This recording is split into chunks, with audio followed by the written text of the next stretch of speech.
What's up, guys? I'm Miles Mastrocola. I'm a 21-year-old kid. I go to school at UNC Charlotte, and I've dedicated my life to helping kids get to the next level in North Carolina high school basketball. Welcome into Hoop State Hype, Episode 1, Season 1, Episode 1. We got it going on, man. We got a lot of stuff planned for you. We're going to tell you guys about some people you know, some people you may not know, everything in between, and it's all on you to tell me what you guys want me to talk about. You, the viewer, are in total control of this show. So let's get it going. Starting off, we got Carmel Christian. They're probably the best team in North Carolina, regardless of classification. They're led by a guy by the name of Donovan Gregory, one of the best players in North Carolina. He is a high flyer.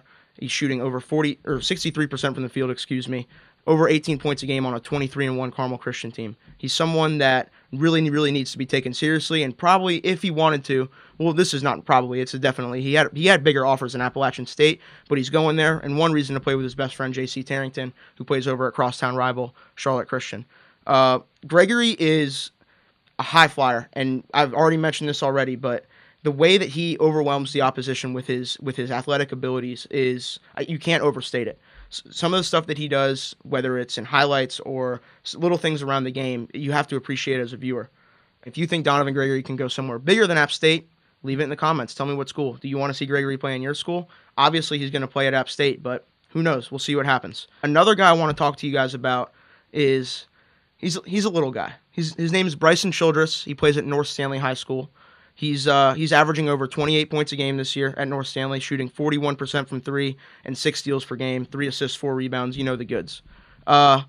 He might be the best trash talker in North Carolina, bar none. Like, not even a question. Over the summer, he played against Team Charlotte. Producer Donnie can attest that Jeff McGinnis talks a lot of trash. Oh, yeah, dude. And he was looking at Jeff McGinnis like, hey, nobody on your team can guard me. Those were words uttered from the kid's mouth. And he's got a handful of D2 offers from some of the best D2 schools in the country. Can he play Division I? That's kind of the biggest question that you have. You have a kid that he's listed at 5'10". Realistically, he's probably around 5'7", 5'8". But either way, he's outperformed Division I players that he's played against. He did it against Team Felton. He did it against Team Charlotte. CP3 was a little different. He had the Langley Twins to deal with. But either way, he's a kid that deserves a lot of recognition that isn't getting it. Just because he's the baddest little white boy in Stanley County doesn't mean we can't show him love. So I hope you guys check him out. Check this video out, and stay with us for even more throughout the year. Now remember, Childress has 7 D2 offers. So if he can play Division I, where do you guys think he should end up? Like a Mount St. Mary's, a Citadel, a Campbell, where we've seen smaller guards succeed before. Where do you think Bryson Childress could be successful at the college level? Leave that in the comments below.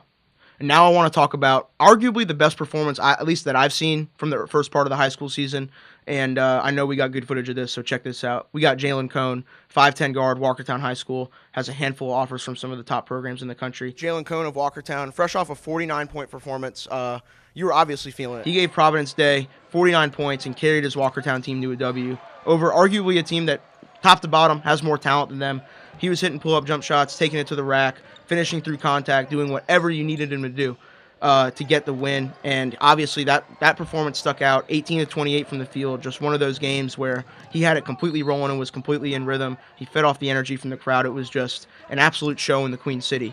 The thing that I want to see from y'all in the comment section is, where do you want Jalen Cone to go to college? He's got a Yale offer. He's got a Virginia Tech offer. He's got a handful of stuff from schools around the country that have big names for one reason or another. Only a junior, obviously someone that has a high profile. He's a flashy kid.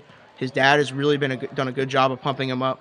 His dad has done a good job of also developing his skill set. Where do you think Cone goes? What kind of player do you think he is in college, and what do you expect to see from him through the rest of his high school career and at the next level? So that's basically our show. To follow me, you can follow me on Twitter at MasterCola See my work at Phenom Hoop Report. I do a lot of stuff for them. I have a podcast for them on iTunes, also called Amateur Hour. So interact with me, talk to me, talk trash. You can come at me if you want. I'll probably have a good response for you. And for maybe someone that said something about me earlier in the week, if you're going to call me a name from a movie character, I look more like the kid from Bad Santa. If you think that, leave it in the comments. Want some sandwiches? Want some sandwiches?